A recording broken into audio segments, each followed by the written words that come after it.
So this is going to be just a short guide on how to use Learnpad. It's the web address there. Oddly, it hasn't got a .co.uk, but we log in.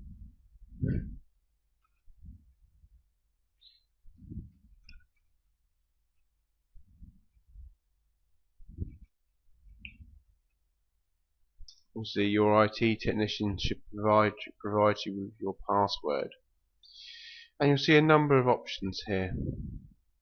Well, we've already touched on QR keys, so let's just touch on that now.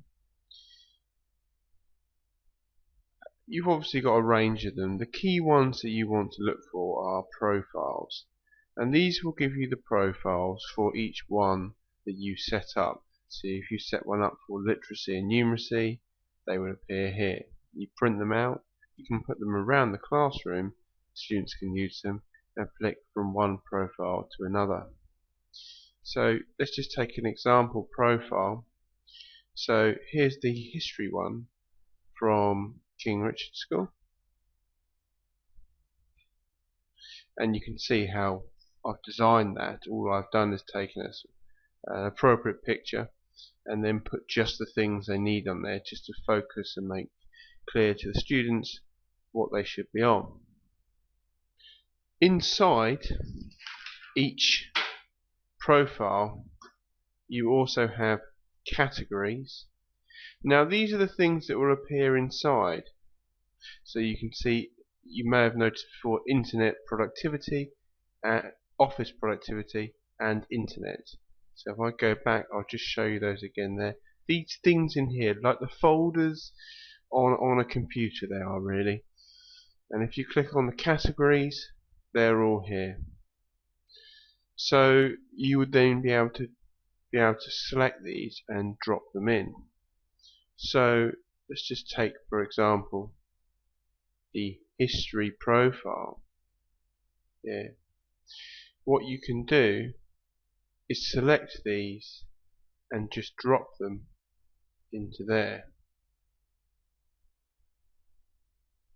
Then you can have a range of things and fill the screen. The history one, let's just have a look at that and see what we've got on there.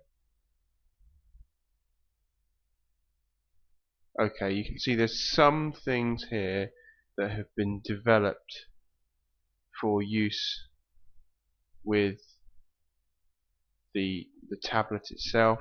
Some PowerPoints here, Doomsday Book, William the Conqueror, those sorts of things. But there are also some general things here, the camera, Google Translate as well, and there are a range of things there that the teacher has developed. If I therefore look at all of these, each one of these will be different. These are rather interesting. These have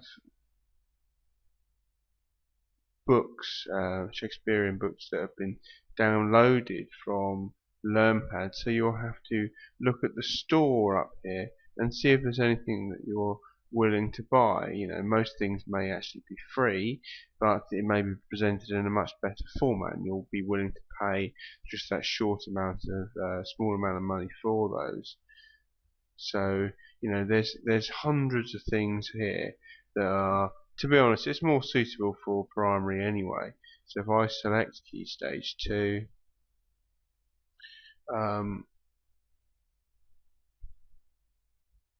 there's certainly a lot on here than the last time I looked.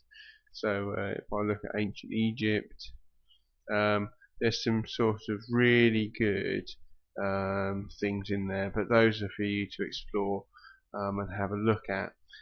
Certainly, if you were to manage to put these on a trial version, you could perhaps set up a profile for staff, so you could look at that and actually start to develop how you wanted it to look, and what you wanted for students to see, perhaps.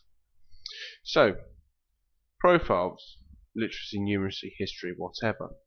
Categories, the things inside the profiles, the folders inside the profile. Activities, these are the things that you put and drag and drop them on. So for example, there's something to do with maths there, there's a movie editing package there, there's a PowerPoint type application there.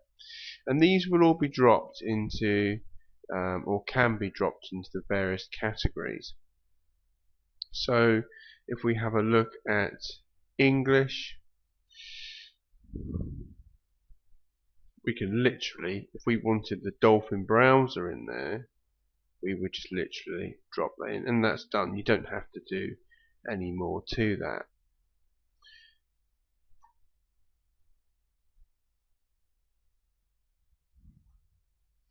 If you're adding your own things, it may be advisable to seek your IT support, but effectively what you're doing is add new activity, and you're going to call it, we'll just call it test for this example.